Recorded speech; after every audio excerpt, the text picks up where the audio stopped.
ভাৰতীয় জনতা পাৰ্টিৰ অসম প্ৰদেশৰ কাৰণে আজিৰ দিনটো এটা উল্লেখনীয় দিন হৈ থাকিব। সদৌ অসম ছাত্ৰ সন্থাৰ মজিয়াক শক্তিশালী নেতৃত্ব দিয়া শংকৰজ্যোতি বৰুৱা ডাঙৰীয়াই আজি আনুষ্ঠানিকভাৱে ভাৰতীয় জনতা পাৰ্টিত যোগদান কৰিলে।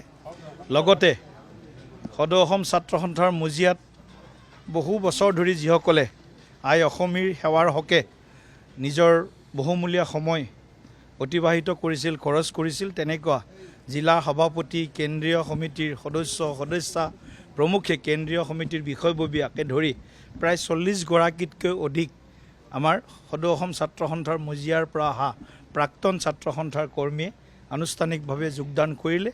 গতিকে অসমত যুৱ শক্তিৰ যিটো আমি দেখোঁ সদায় সন্মুখৰ পৰা তেখেতসকলে নেতৃত্ব দিয়ে, তো আজি আমাৰ দলটোকো সন্মুখৰ পৰা নেতৃত্ব দিবৰ কাৰণে আৰু এক যুৱ শক্তি আজি আনুষ্ঠানিকভাৱে আমাৰ লগত চামিল হ'ল।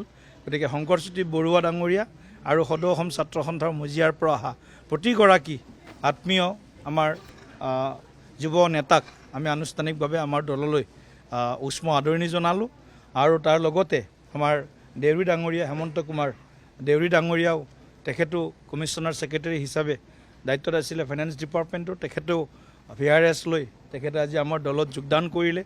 লগত আমাৰ মনোজ কুমাৰ মহন্ত ডাঙৰীয়া আমাৰ প্ৰাগজ্যোতিষ কলেজৰ প্ৰাক্তন অধ্যক্ষ, গতিকে তেখেতো আমাৰ দলত যোগদান কৰিলে। এনেকুৱা সমাজৰ বিভিন্ন স্তৰৰ বিভিন্ন বৰ্গৰ নেতৃত্ব দিয়া বা নিজৰ কৰ্মেৰে প্ৰতিষ্ঠা লাভ কৰা তেনেকুৱা বিশিষ্ট ব্যক্তিসকলে আজি আমাৰ দলত যোগদান কৰি আমাৰ দলটোৰ শক্তিও বৃদ্ধি কৰিলে।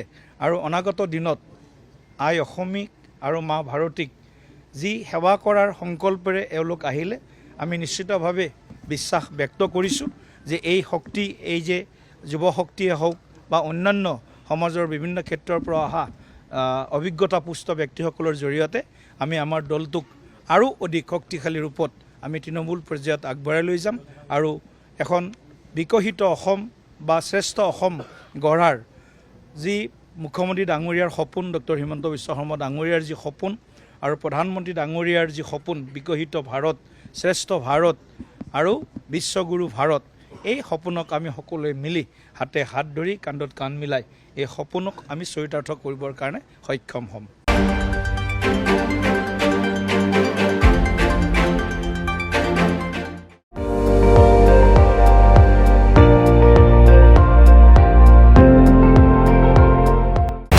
আপুনি চাই আছে ND24, সৰ্বশ্ৰেষ্ঠ নহয় সৰ্বোত্তমৰ দৌৰ।